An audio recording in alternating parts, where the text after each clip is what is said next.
here, close guard, his hips are in close.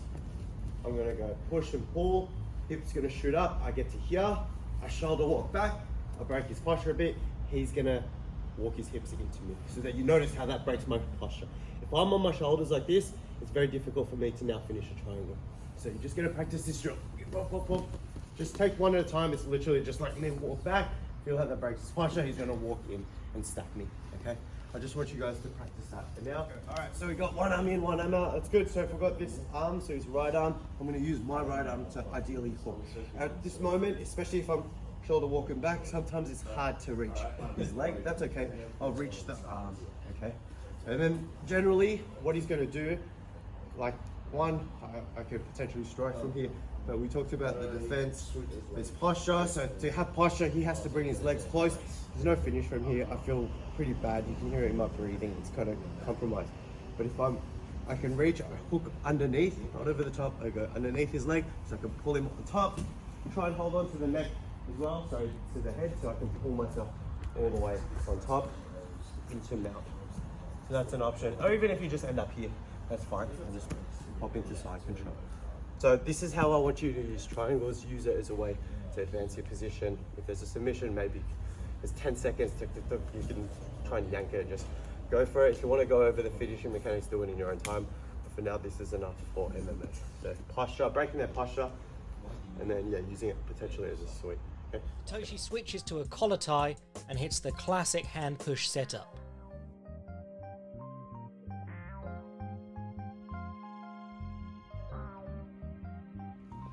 So I've got his hand on my chest. I'm holding onto his other hand, okay? This hand just stops his head from moving, because what I want to do is I want to go foot on the hip, or you could do this in sort of one motion, but foot on the hip's easier. So same side, head grabbing, I'll go foot on the hip, and I want to cut an angle. I want to be off to the side here, okay? So I want to go off to the side, boom.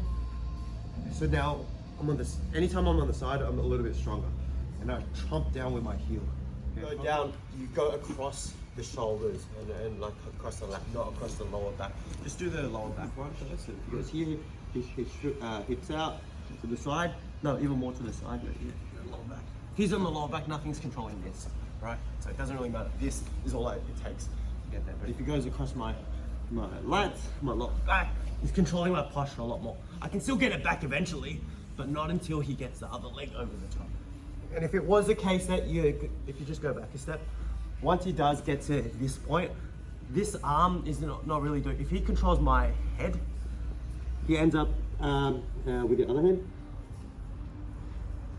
If he pulls my head, he's essentially controlling this arm. Even if he lets go with his left arm here, he's basically controlling my arm here and my head, right? So now that's easy for him to get the other leg across the top. Yep. Yeah. See, my arm's already up. But what was the defense to the triangle? Move into it. Move into it, yeah. And move into it to get your posture. As soon as he stacks me, I've lost that, right? And that's gonna be his defense. So as he stacks me, he gives me the leg, or he gets me the sweep. Maybe I can finish from here. I can finish even holding onto the leg as well. If he doesn't, and he slips out, any point, doesn't matter. Got top position, that's fine. Okay, so you see how I want you to use the submissions, or at least the thread of submissions, to reverse position, because position is going to be ideal. If you just keep chucking up submissions from the bottom, one, we don't have enough time to go.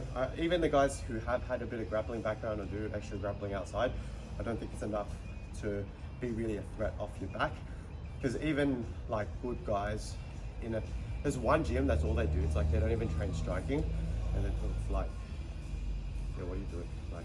Like you can see they're all just off their back and like doing stuff. You need everything. You need if you're on the bottom, you need also the person on top to be worried about you standing up. Because if they're not worried about you standing up, they'll just lay in place sort of thing.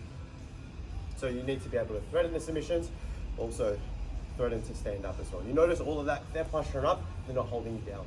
So as well as sweeping, if you just want to stand back up off of them, that's fine as well. Yeah, but yeah, just cut things up, that's all. So okay, my theory was right. So if I did it correctly, then he shouldn't be able to touch me. Okay, so that means if you just squeeze your knees a little bit more, hips were fully extended, he shouldn't be able to touch you. Like I said, we're not staying here, okay? But we scoot underneath and get the hands to the ground. From there, you scramble back up. So he stood back up, So let's just start from the bottom. Oh yeah. And then he stood up, and I'm like, oh shit, knees together here, pull. He's gonna try and stay up, so you pull up. But if I hold on to his leg, at least I kind of have the upper hand here. I can back up, or bring him back down if I want. So look, there's a lot more complicated things you can do from there, but I guess that's the simplest way I can put it.